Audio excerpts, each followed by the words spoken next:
In the heart of a golden desert, where the sand sang stories and the wind whispered old secrets, lived a young camel named Zaru. Zaru wasn't like the other camels in his caravan. He wasn't interested in carrying loads or chewing cactus all day.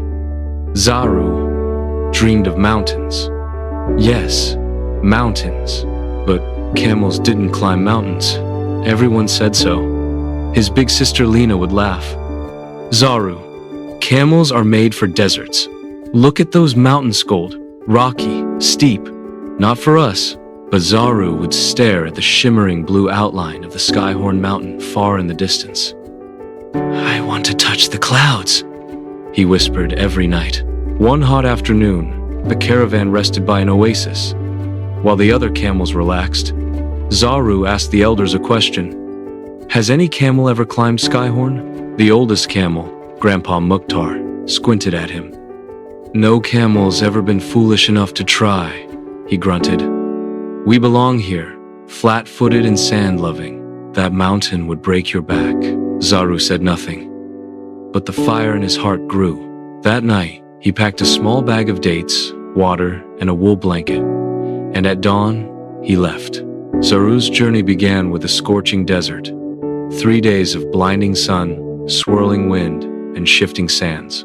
He walked by moonlight, rested by day, and talked to himself to stay strong. This is just the beginning, he reminded his hooves. Don't give up now.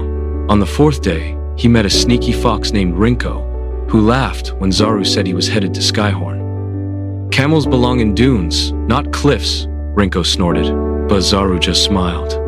Maybe I'll be the first to prove otherwise. Past the desert, Zaru reached the Whispering Woods, a strange forest where trees murmured fears into travelers' ears. He heard voices. Turn back.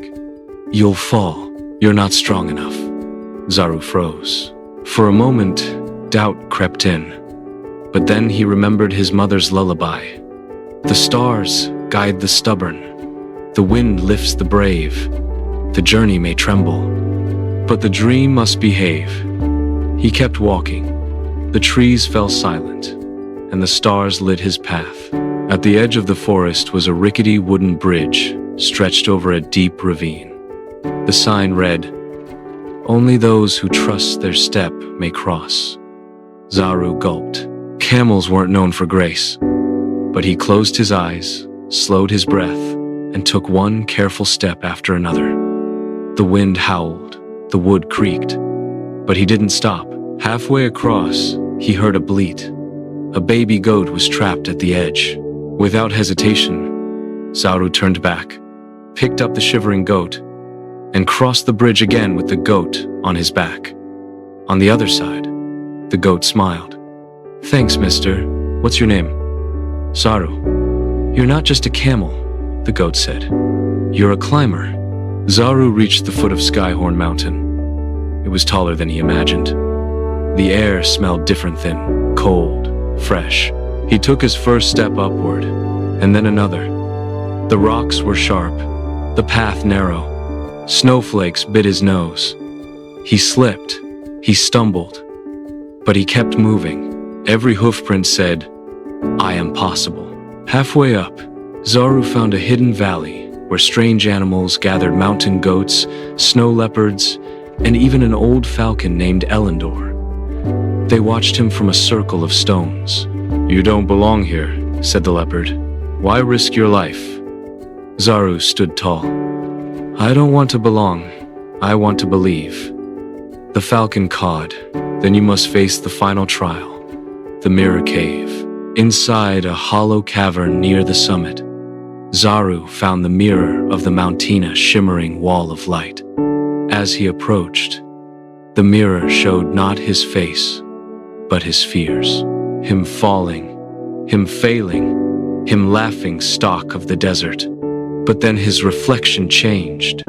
He saw himself on the peak, the wind cheering, his heart full. He stepped forward and whispered, I choose to believe. The mirror cracked and the cave glowed gold. A new path opened. At last, Zaru reached the peak. The sky was endless. The clouds curled beneath him like rivers of light. He laughed, shouted, and spun in circles. "I did it," he cried. He left a small pebble from the desert on the peak as proof, and a note carved in stone. Zaru the climber, first camel to touch the sky. The journey down was quicker, but no less tough.